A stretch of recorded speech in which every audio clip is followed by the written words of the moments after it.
एक छोटे से गांव में एक ईमानदार लकड़हारा रहता था। वो हर दिन जंगल जाता था, पेड़ काटता था और उन्हें बेचता था। इस तरह वो अपना और अपने परिवार का गुजारा करता था। एक दिन वो नदी के किनारे एक पेड़ काट रहा था। अचानक उसकी कुल्हाड़ी नदी में गिर गई। कुल्हाड़ी पानी में बहुत गहरी डूब गई। लकड़हारा बहुत दुखी हुआ क्योंकि कुल्हाड़ी उसके लिए बहुत कीमती थी। बेबस होकर वो नदी किनारे बैठ गया। उसे समझ नहीं आ रहा था कि वो क्या करे। तभी एक दिव्य पुरुष प्रकट हुए।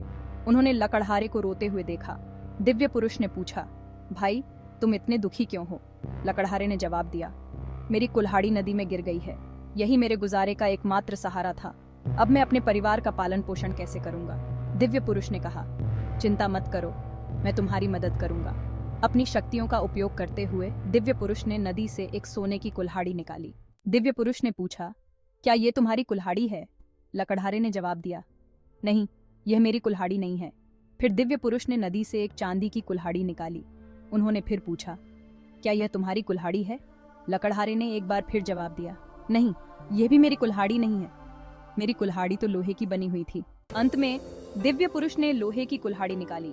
लकड़हारे ने खुशी से कहा, हाँ, ये मेरी कुल्हाड़ी है।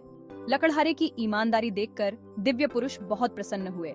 उन्होंने कहा, तुम बहुत ईमानदार हो, इसलिए मैं तुम्हें ये तीनों कुल्हाड़ी इनाम में देता हूँ। लकड़हारा दिव्य पुरुष को धन्यवाद देकर घर लौट आया। वह अपनी ईमानदारी के कारण बहुत खुश था।